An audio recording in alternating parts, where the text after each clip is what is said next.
Welcome to another episode of Whitetail Rendezvous, coming to you 6 days a week as we interview whitetail experts and hear their traditions and personal stories of the hunt.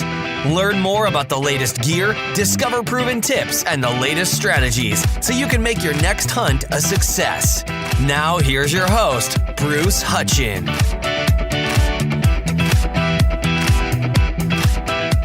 Whitetail Rendezvous Podcast, episode number 228. Mr. Alec Rutledge joins us today, and he's going to talk Bloodline TV. He's going to talk about whitetails. He's going to talk about food plots, and he's going to talk about the hunting tradition. Faith, family, and the outdoors is what fuels Alex, and he's passionate about carrying on those traditions into the future of sports. Sit back, listen, and learn from Mr. Alex Rutledge. Hey, listeners, don't forget to text 33444 Food Plot for your free Food Plot ebook.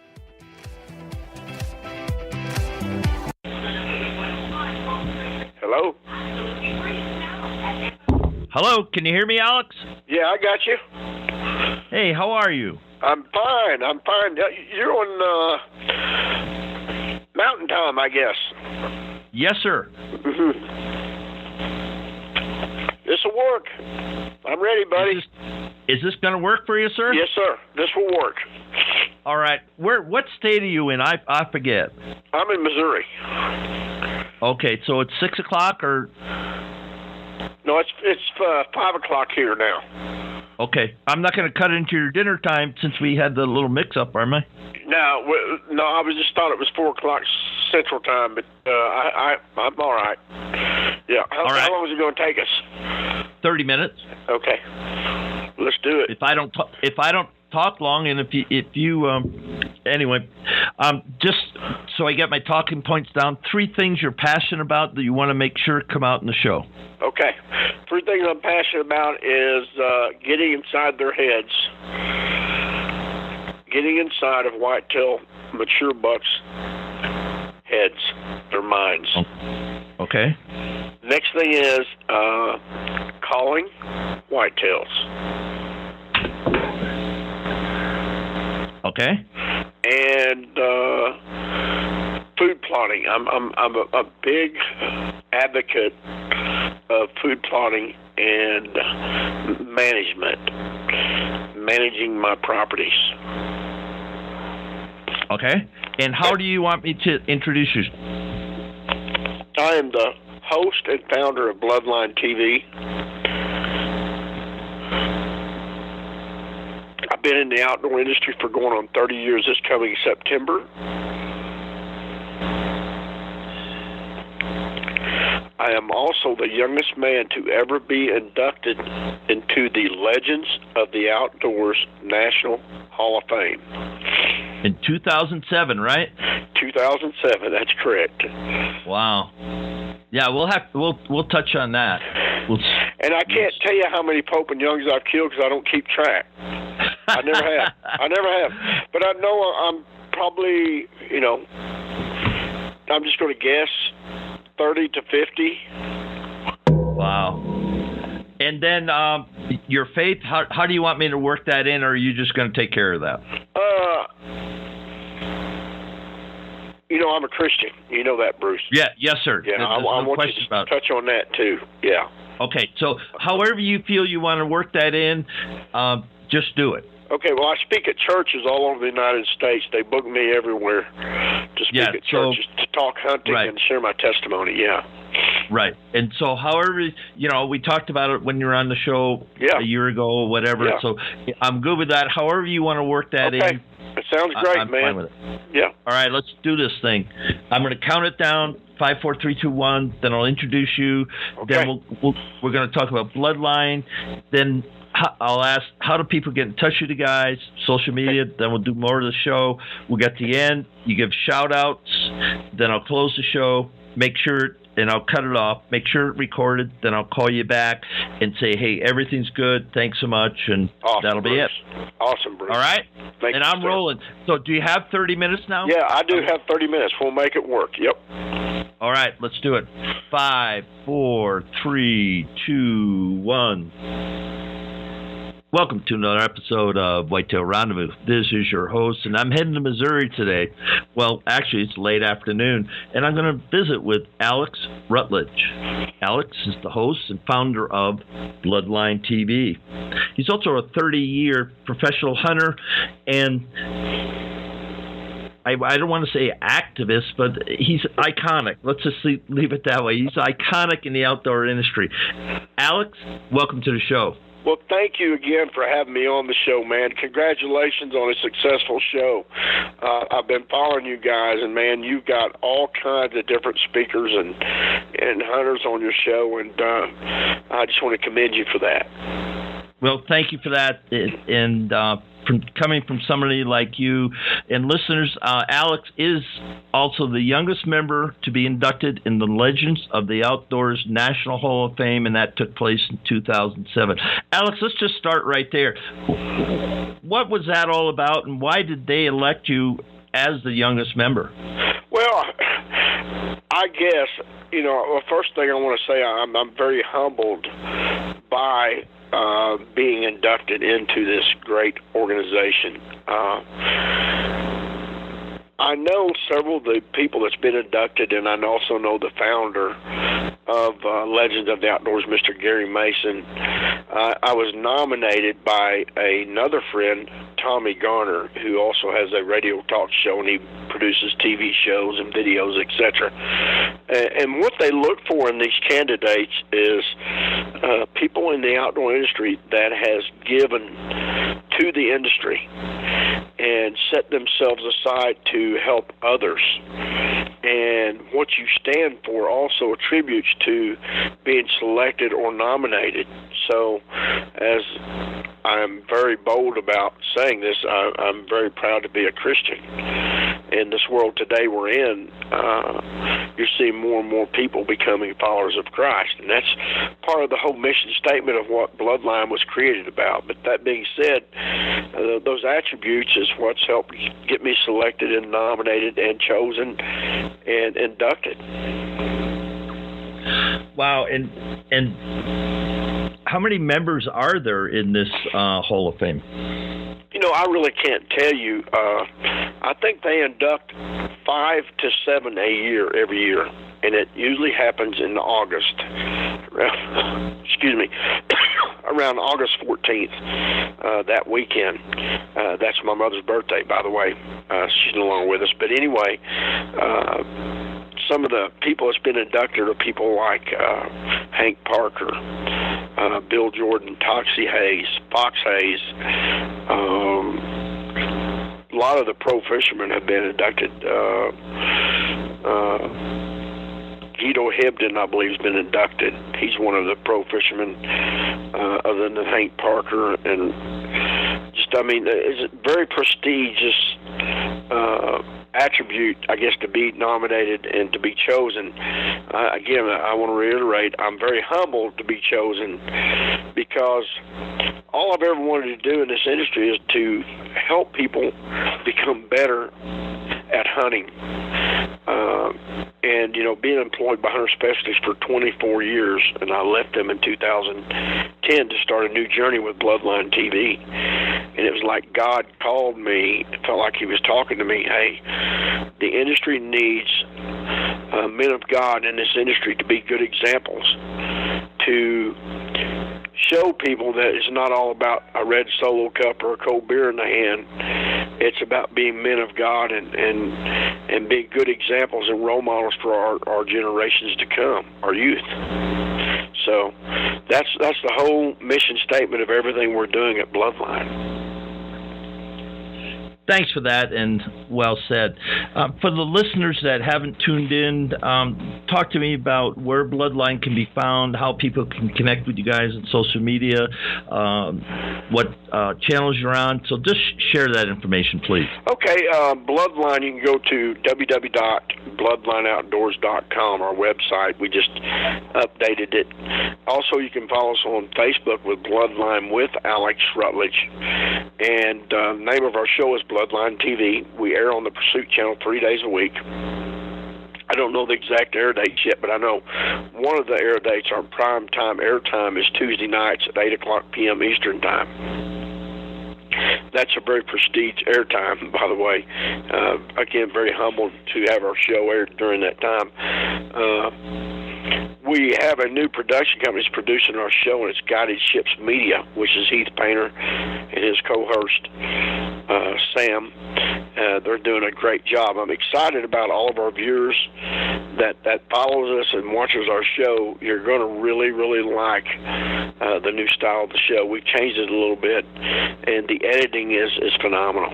So, if you've ever followed us, you know anything about Bloodline TV and myself, we're big game hunters. We do a lot of turkey hunting, deer hunting, elk hunting, predator hunting, some waterfowl, a lot of bow hunting, and we do a lot of rifle hunting too. And of course, again, if you follow us, you know that Chiapa is one of our partners, and I hunted a lot of whitetail in the last 2 years with the Chiapa 4570 Hornady bullets. It's a big bullet with a lot of energy. Yes, it is. I also have an exciting announcement to make here on your show. We made it public here about 4 days ago. We signed a Bloodline licensed signature deal with Tribe Archery out of Ohio.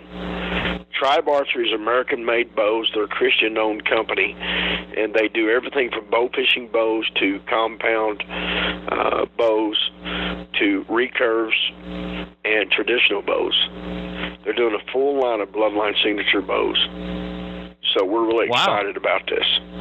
Well, you should. And, in the post show, let's talk about how I get in touch with those guys to give them some airtime. Yeah. Hey, folks, I just want to tell you, Alex's Bloodline with Alex Rutledge TV show on Facebook has 94,304 people like his page. So let's get him over 100,000 before the show's over. I mean, heck, it's only 6,000 people. More people than that listen to my show. So come on, get her done. Well, thank you, Bruce. And I want to say this. The reason we probably haven't met 100,000 yet is because we're 99.9% organic. We've spent... Wow. I bet we haven't spent $1,000 in marketing of our Facebook. It's all through friends and people sharing our post. And we have been number one many times over all TV shows with the highest internet interaction through all shows. So we got a great social media manager who is Todd Carpenal with the WPM group. He's very intelligent, and I encourage anybody that would want to hire someone to help them with their social media, I encourage them to check him out. That's Todd Carpenal with the WPM group. Very intelligent man. And I just wrote his name down because, we're getting there. I've got over 30,000 followers on across all social media platforms. But, I had Vortex on today, and they got 350,000 likes on their Facebook page. Yeah, I'm sure they're spending money. I don't know, Alex. We could spend $1,000 and be to 250,000 likes within a month. Oh, my goodness. That's the way it is. What Facebook wants you to do, they want you to spend money to share your likes. I knew it was coming. So no more of the free sharing is going on unless your friends just share it for you. What they do is they take your post and share it to other big pages that has huge numbers. So that's what they're doing. So, folks, you might think we're a little bit off the hunting, but this is part of our industry. The outdoor industry is driven just like every single other industry by social media, by the Snapchats and the Instagrams and the Facebooks and Twitters and LinkedIns, and I mean, there's more than I can count. But it's important, if you have any desire to get into this business, you've got to be social media friendly. Right, Alex? That is correct. Social media has really taken over. We are also very active in Twitter, which is Alex_Rutledge. 64. You can follow me there. But also I have 2 other personal pages, public figure page, Alex Rutledge, public figure, then the Alex Rutledge plain page. So if anybody would like to follow me there, they can, and ask me questions about whitetail hunting, turkey hunting, predator hunting, elk hunting, whatever it may be. But I was going to tell you, Bruce, we're starting to see a lot of baby fawns now here in the Ozarks. Wow. And right now is a very crucial time, Bruce, for our listeners to be putting out mineral sites to help your deer be healthy, especially these lactating does that's, milking for the fawns. And, the more protein you can give them, the healthier they're going to be. Yeah, and let's stay right there, because in our warm-up we talked about food plotting and management of the herd. Let's expand that. And folks, every quarter of the year, deer need something a little bit different to help them become as healthy as they can. So, Alex, kind of walk us through what you're doing with your food plots and your management. Okay, what I'm doing here, I try to create a variety of food sources on my property. I have a 125-acre farm here, and not bragging, just shooting everybody straight.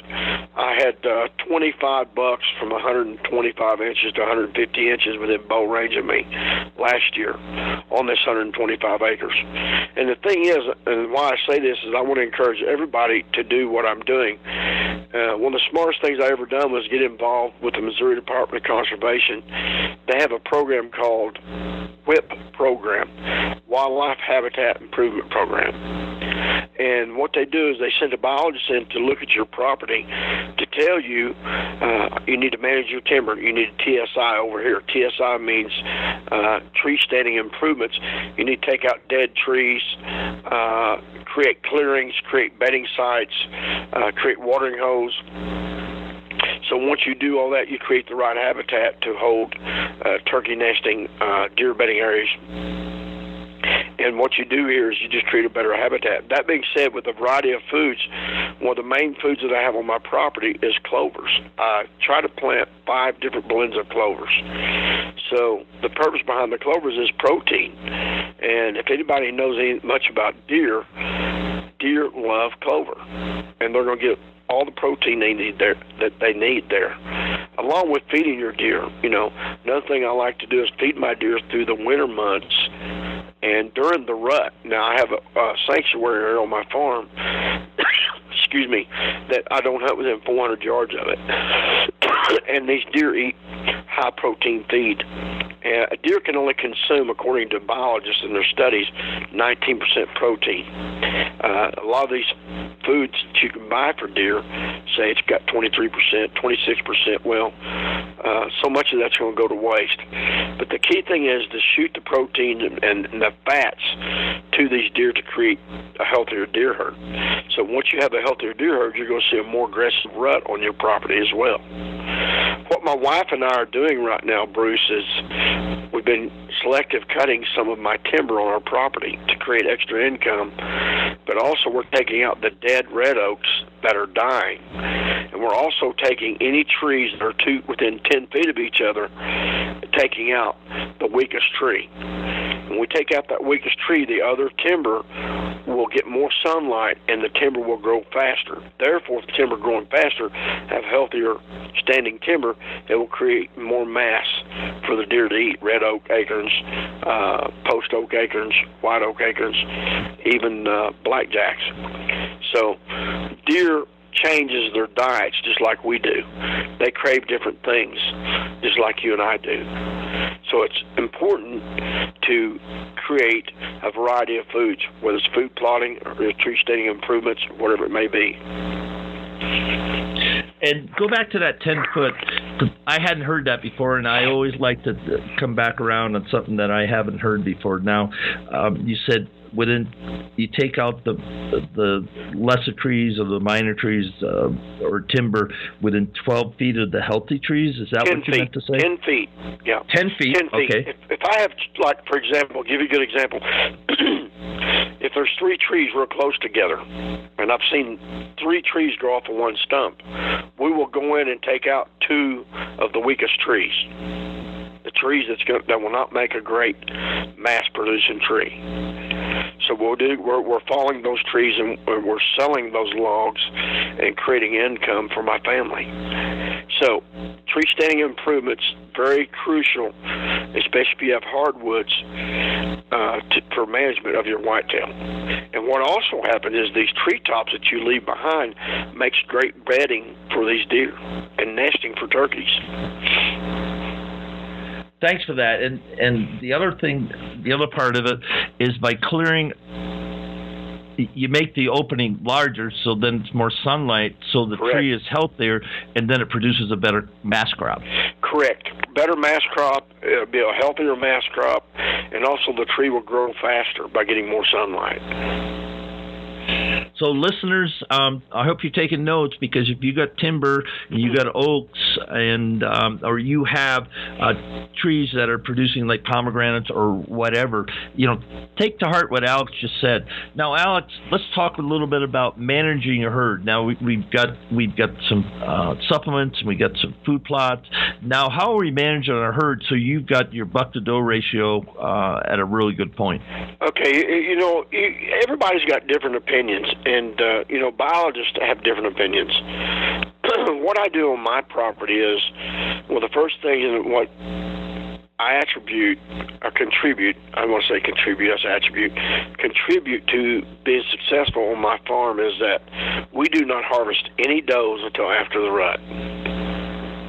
Now, the thought process behind this, Bruce, is that if I'm not killing my does early, and I've got my families of does coming in or eating at my food sources, my magnets will be the does.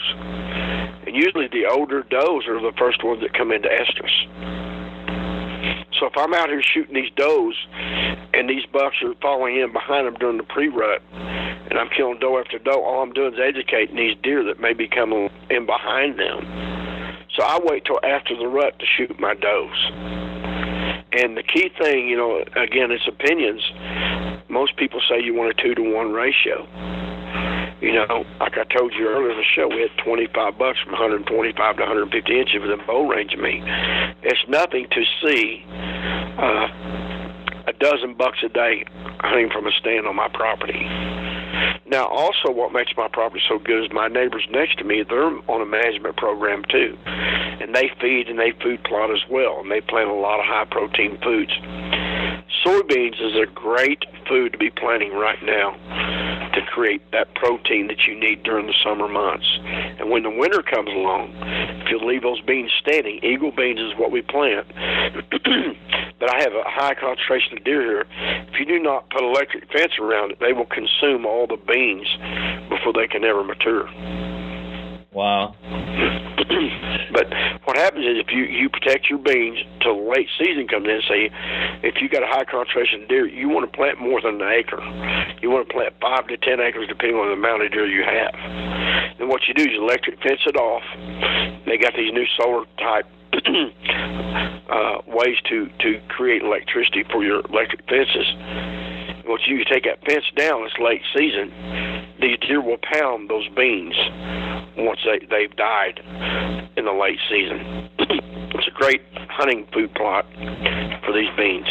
But I also love to plant winter oats, buck forage oats, with my clovers.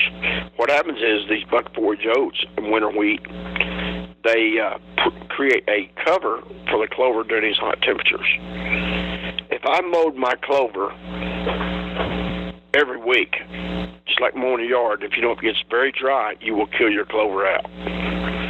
So the key is, don't go under and mow your pasture down real low during extreme hot temperatures, because it will kill your clovers. You want to leave some shading for your clovers to protect it so it can endure the heat. I was going to ask you about how do you mitigate, the heat in all different parts of the country, because our show is across North America. And so for the listeners that have some heat problems, Colorado, we're getting, just rain after rain. So we're not going to have a drought this year, but other places in the country have gone through it. So what do you recommend? And I just heard you said keep some clover and keep it high. Now, what about the soybeans? Because they're coming up, and it's the heat of the summer if I plant now. So talk me through that. Well, what I like to do, if you have some way to irrigate, excuse me for coughing, I've got allergies bad. But if you got some way to irrigate, to water your clovers, your food plots from a pond source, that would be great. But again, reiterating, I like to take and leave my grasses higher than my clover. And what I do is I usually mow it early, once the clovers bud, and they make the white heads, those islands, and the crescenda clovers. And what I'll do is I'll bush hog it, and it respreads the seeds again. Then I'll let it grow back up, and I won't mow it again until fall, when the cool temperatures move back in. Now, some people like to cut hay off of their pastures, and that's fine if you do it in May, and you do it before the hot temperatures get here. Now, in Missouri, we've been getting a lot of rain, so we have a lot of vegetation, and what you also see is that you'll see your deer, when you have a lot of weather, whether it's mule deer, whitetail, elk, whatever, and you got a lot of rain, your vegetation will stay greener for a longer period of time, which gives it a high protein content. We are seeing bucks right now. It's over halfway developed here in June. Wow, that's abnormal. Is that because of so much rain? Yeah, because of the rain. You know, that rain creates the vegetation and creates it to be healthier. What kind of winter did you have back there? We had a mild winter. You know, we may have a month and a half of extreme cold temperatures. I say extreme cold, nothing like Colorado out west. But, you know, in the 20s, the wind chill can be down in zero sometimes. But it usually don't last that long, a month and a half. But our winters are usually over here in the Midwest in southern Missouri around the third week of March. Then the warm weather starts coming in. And you're not alone with the observation that there's some really good horn growth already. And one thing that I attribute it to is a lot of people are feeding deer what they need. One, to the does to lactate, and two, the bucks to grow horn, and it's getting better. Oh, it is. You know, and I think, you know, we got to I guess applaud or commend some of the deer breeders. They've done a lot of studies on how to create mass and to create huge antlers, and a lot of it's protein, and it's basically you're unlocking the genetic potential of these bucks. And the biggest thing is killing mature bucks is let them grow to that 5.5-year-old age group, so you can harvest bigger antlers.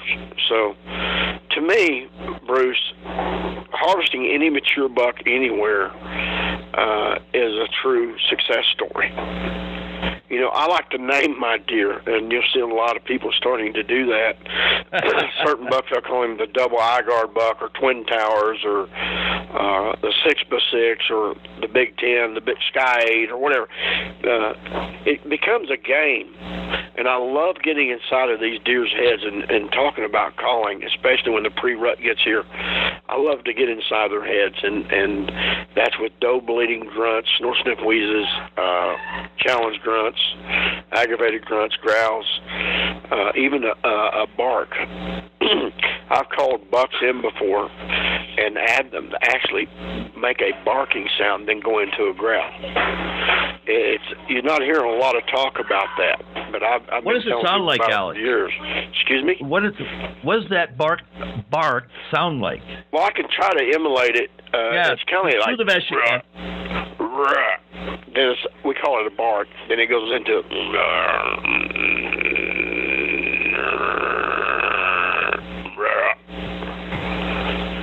it's just like a bark. Yeah. That's interesting because elk will glunk. Yeah, they're glunk. Yep. Yeah, they're glunk, and so will moose. And then I've heard that during the rut at night or dark when I'm either walking in and walking out, and there's deer around. But I've heard that. I've heard that song that that sound, and I sort of kind of never knew. I knew it was a deer, but why is he doing that? He's excited. The deer, when he does that, it's just another way of challenging. And when he does that bark, and he goes into that growl, he just said, "Hey, let's get it on." It's kind of like the snort, sniff, wheeze. It's another language. The snort, sniff, wheeze is. Yep. But the more vocalization you can learn, it's just like turkey hunting or elk hunting, predator hunting, whatever, the more proficient and successful you'll be. So, I spend a lot of time in the woods, and I feed the deer right here in my yard. I live out in the country. I live 5 miles from town, and the nearest house to me is over a quarter mile away. And so I watch deer and I study them. I watch their body language. I live it. The same way with turkeys. I have turkeys in the pen, and they're wild but tame, and I study them. I captured some footage this year of a turkey, one of my turkeys, wild turkeys that's tame, that I've never heard before. She's actually just pitting.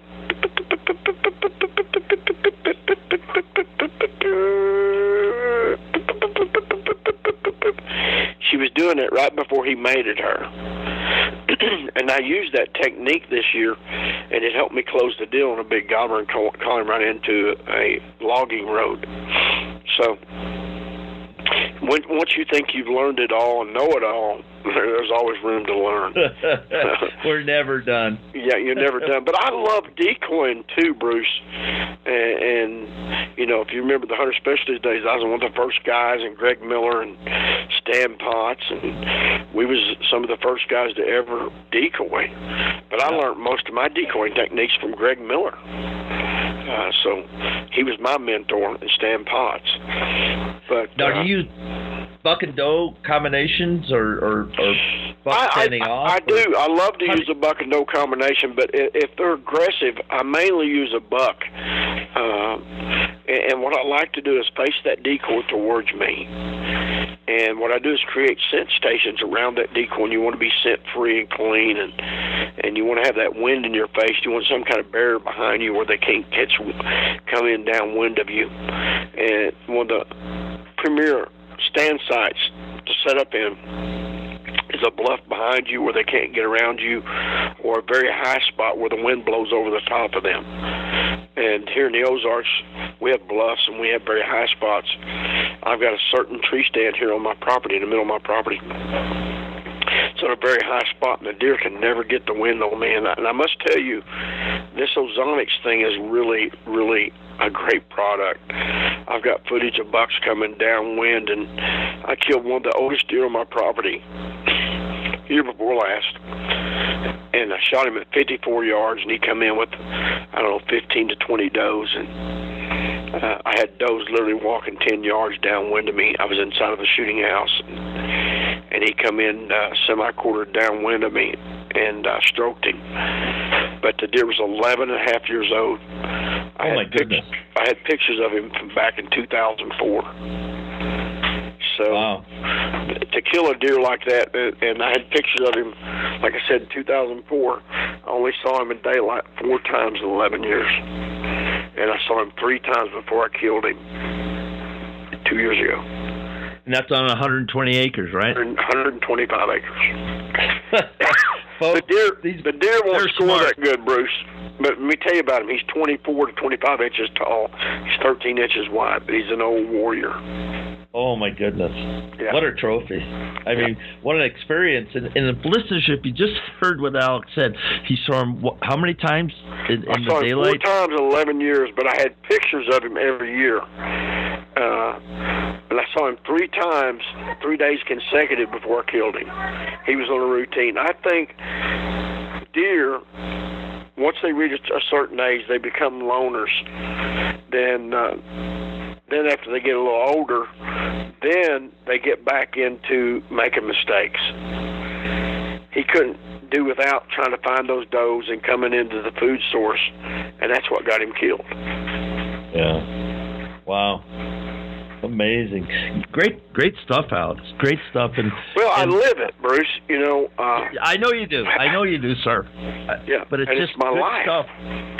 Yeah. And listeners, I hope you understand he's a 365 whitetail hunter and turkey hunter. He's a 365 hunter. And if you want to get up to the skill level and do the things to manage your herd, get around people that are doing what Alex is doing. And you become a better hunter. I know just because I'm on the show, I'm a better hunter because I ask questions, because I don't know everything. I don't know a heck of a lot. But people are more than willing to share. So that's my 2 cents on that. Well, I thank you for those comments, but I also want to say that I don't know everything either, because I'm always open-minded to learn something every year. You know, I'm learning every year. But I take what I've learned and I keep it in my memory bank. And if I get in a situation, I'll think, I'm going to reflect back in 2006 when I done this, and it helped me kill that deer. And it's the same way with calling elk or predators or turkeys. You know, be able to be versatile. That's the key thing of being successful, too. Be open-minded. Don't stick to one regiment, one routine. And learn to adjust to make the hunt successful. And one comment on that, I talk to people about elk hunting all the time, and when you're calling elk, you got to find your voice. It's not the Wayne Carltons of the world, or name somebody that's really good callers and been in the business a long time. But once you find your voice and you have success, then put that in your portfolio, because just as Alex said, that you have to change it up. You have to change it up, because you sit in a tree stand, there's a bunch of deer within a quarter mile of you, and they know your voice, and if you don't change it up, they'll pin you. Deer have memory. Whoever tells you they don't, I'm going to disagree with them all day long. And deer, what I mean by memory is they know where to come back to find food. They know to come back to a watering hole, and they know where most of the does are at. And that's what's making my place so good. I keep all the pressure on the edge of the boundaries, and I hunt the middle very, very little. And when I do hunt the middle, the wind's got to be right. So that's why my place is so good. I don't molest them, and I leave them does alone till after the rut. And these deer come in here, it's like a sanctuary. It's like going into a park almost. When you can sit in a shooting house and see a quarter mile down East Power Line and see 30 deer setting, that's saying something on 125 acres. Yes, sir, it is. You mentioned something in the warm-up, and you touched on it briefly. Getting into the whitetail's head, we're talking mature deer here, 4.5 and older. I kind of put the line at 4.5. When I agree. 4.5, he's pretty smart and he's mature. And so from that on, how do you unpack that a little bit? We got about 4 minutes, 5 minutes left. All right. What I do, say I'm going into a new area I've never hunted before. When I'm scouting, I'm looking for aggressive sign. I'm looking for lots of rubs. I'm looking for scrapes. When you go into an area, you can tell if there's a lot of bucks using this area by the size of the rubs and the ground scrapes. And you can also see the tracks. One of the first things I like to do is go around a watering hose, muddy banks and stuff, to see what kind of buck tracks are there. Then I like to set my cameras up strategically in these areas, over scrapes, over these watering holes, over travel routes, over food plots. Now, one of the most lethal weapons a deer hunter can have is trail cameras. And Spy Point, they sponsored us for years, but there's a lot of other great cameras out there. Cameras don't lie. So once I know where these deer are frequenting, then I use my plan of attack to close the deal on them. So where I'm going with this is that if a deer shows me a lot of aggressive sign, he's telling me a story. If there's a lot of rubs the same size, the same height, that's telling me it could be the same deer. Now, if I set a camera on it and I'm getting his pictures, then I know it's that mature 4.5 plus, 5.5 plus year old deer that I want to put the hit on. So if I see this aggressive sign, this tells me that I can call this deer. If I go into an area and there's not a lot of aggressive sign, you're going to see that calling will not work as well. So you kind of put yourself in a position of being a detective when you're going into scouting and setting up your plan of attack with trail cameras, etc. So the more aggressive sign you can find, if you find this aggressive sign, you have found an aggressive deer or aggressive deer. I was going to ask, now, when are you doing the scouting? Right before the rut? Like you said a while ago, Bruce, I scout and hunt 365 days of the year. I'm constantly looking on my roads and wherever I'm at. I usually set my cameras in August.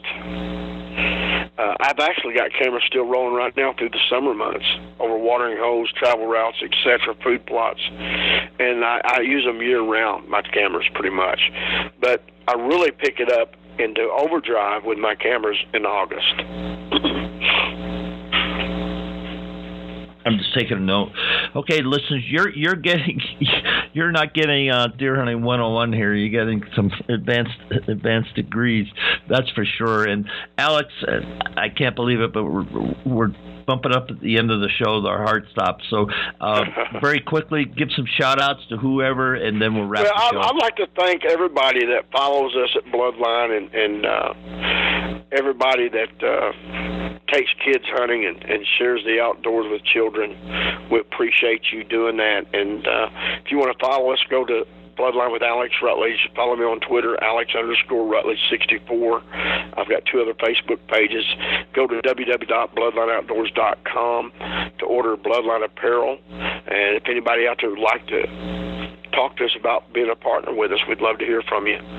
Also, I'd like to give a shout out to all of our partners, Mossy Oak, Chiappa, Horned Ammunition, Black Eagle Arrows, Tribe Archery, Lacrosse, 30-06 Outdoors. We got Bloodline Signature Series products with them also, sights, releases, stabilizers. I know I'm forgetting some. Eagle Seed. Just a lot more companies out. If I forgot any, I apologize. But thank you all for believing in us. And remember this, Bruce, all blood is red. And we're all in the bloodline. Yes, sir, we are. And just a shout-out for Scott Nice from 30-06. He just pinged me on Facebook and said, do us proud with Alex. So, Alex, I hope on behalf of Whitetail Rendezvous Nation across North America, I sure as heck hope I did you proud. Oh, you have, man. You do a great job hosting, and thank you very much. I'm just a real busy person, and I've been logging, like I said, on my property to create extra income, and I want to have everybody tune in on Tuesday nights, 8 o'clock p.m. Eastern Time to watch Bloodline. And follow us on Facebook. We have giveaways on there, and be sure to tell our partners, our sponsors, what you think of us. And God bless you, Bruce, and God bless your talk show. Make sure to listen to the next episode of Whitetail Rendezvous. We're going to hear from Robin and Ellen Gassett.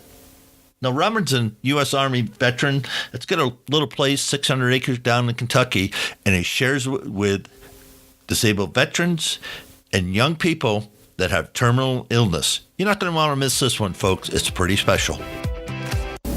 Hey, a special friend, Paige Darden of My Topo says, before you head into the woods, visit mytopo.com to design a waterproof map centered on the area you plan to hunt. Overlay public boundaries such as wildlife management areas and private land owner parcel data and owners' names. My Topo prints and ships within 24 hours for quick delivery to your mailbox. Find out who owns all the land around your favorite hunting spots. It's a great service I used often, and I highly recommend it to you. Thanks for joining us. Be sure to tune in tomorrow for another episode of Whitetail Rendezvous, where you can listen and learn from the experts so you can be more successful on your next hunt. Until next time, listen, learn, and succeed.